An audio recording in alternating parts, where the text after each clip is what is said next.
Hi guys, I'm back. Yan, magluto tayo saglitan lang.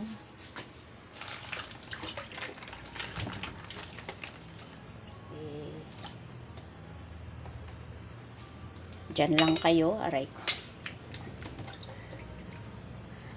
Kala ko dalawang hiwa, ito isang hiwa lang pala ito. So,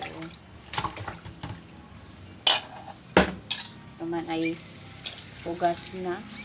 Air fryer ko lang to. Yan. Pork. Yan. Yan ang ating lulutuin ngayon. Hiwain ko lang to sa hati sa dalawa. Sabi nila, yun pa rin yung duster ni Mami. Yun pa rin talaga duster ko. Same day, same time to eh. Huwag kayong magulo dyan ha. Kasi hindi ko na kaya yung igisa-gisa ko pa eh. Salang ko pa sa kawali. Masyadong sayado sa oras. Hindi kaya. Kaya kailangan.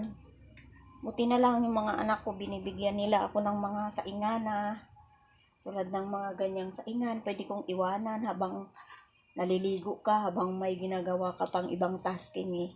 Nakasalang na siya dyan, iwanan mo lang. Tigas naman.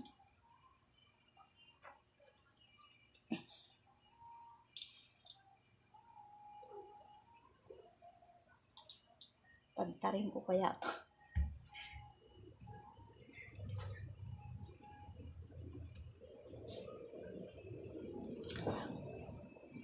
Masain ko. Para lumambot siya.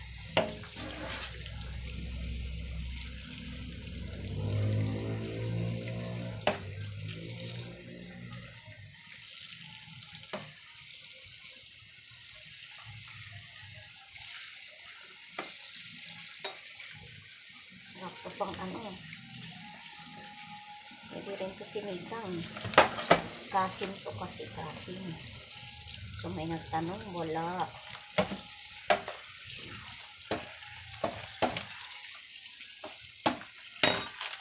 Kasya naman to sa air fry pag binuka ko siya ng ganyan. Yan. Bali binuka ko lang siya ng ganyan, no. Kasya naman to sa air fryer ganyan. So, madalian lang to, lagyan lang natin ng kung anong mga herbal dyan, mga damo-damo. Taktakan natin yan ng mga damo-damo. Yan.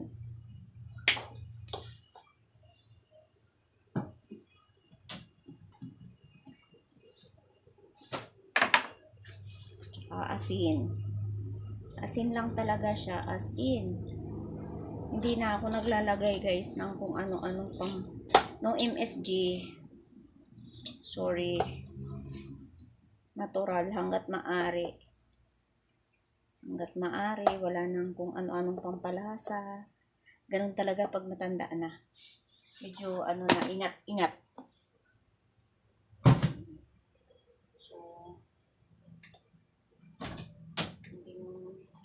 Ibabawang ko lang siya ng kasi air fryer naman. Bawang ko lang siya ng bawang para mga moy bawang naman.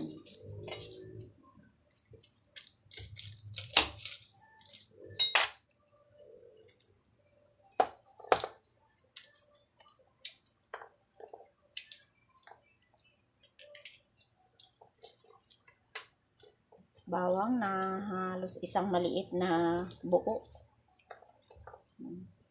Taktak ko na. Pinapakain ko to sa asawa ko kasi high blood. O, ayan.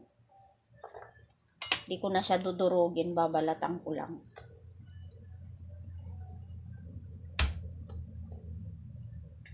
Pero lalagyan ko siya ng konting dairy cream para kahit papano hindi siya mag-dry. Dry kasi yan pagka hindi kasi mataba. Kasim kasi yan. Hindi liempo. Kaya baka mag-dry pag inano ko ng 30 minutes.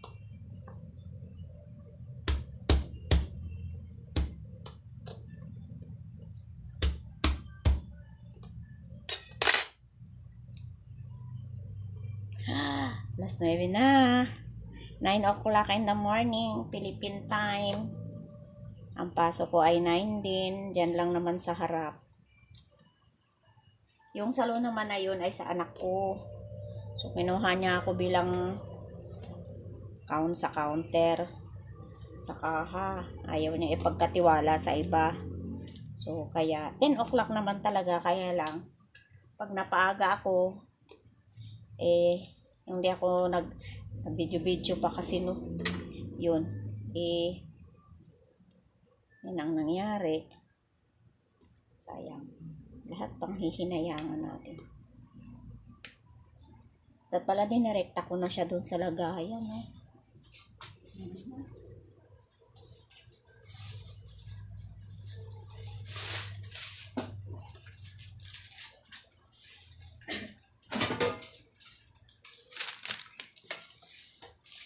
Salin ko na dito para isang trabaho lang. Ewan ko kung pare-pareho ang air fryer. Hindi yata. Kasi ito kailangan palagyan siya ng ganito yung parang papel. Tawag dito. Sasalin ko lang.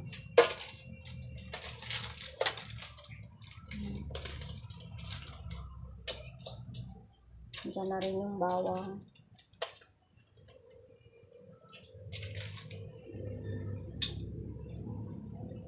Lagyan ko rin siya guys ng sibuyas.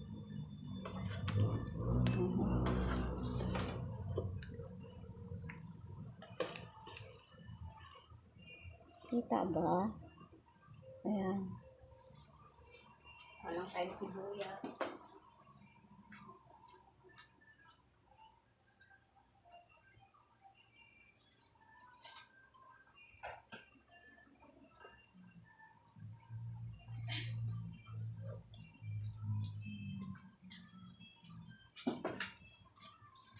Ito, Buttercup.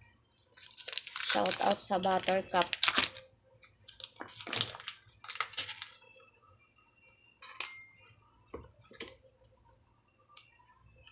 Kapirasong hiwa lang.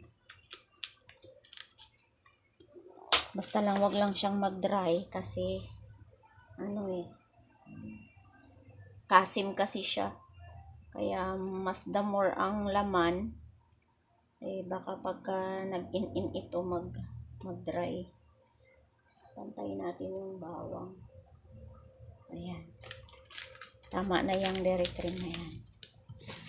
Lagyan ko konting sibuyas. Madali yan. Inagandahan lang sa air fryer. Para naman akong endorser ng produkto. Kinagandahan sa air fryer, di ba? Pag tinimplan mo na, pag nilagay mo na doon, iwanan mo na. Pwede ka nang kung ano pang gagawin mo. Maglaba, maglinis, maligo. Pagka hindi ganun masyado kailangan bantayan mo talaga ito. Pag tinimer mo lang siya, di ba ganun? Ba't ganun hindi hinihiwa? Sa kamay ko talaga siya hinihiwa. Wala akong sangkalan. Tinapon ko na yung sangkalan ko kasi i-stress ako, naaawa ako sa sarili ko pag nakakita na ako ng yung gamit ko lumang-luma na talaga, grabe. Parang nakakaramdam ako ng awa sa sarili ko. Ganun. Kaya tinapon ko na siya para di ko siya makita. So yun yan. Ganyan lang. Ito yung ulam namin mamaya.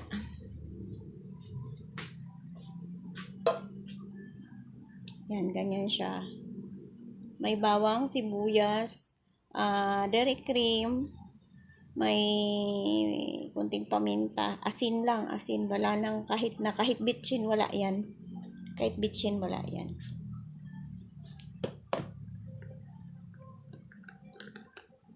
So, yan na siya.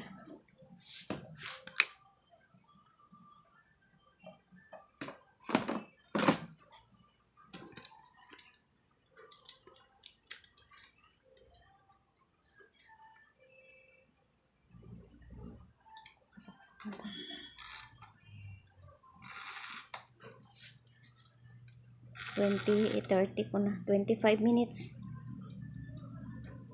25 minutes lang natin, guys.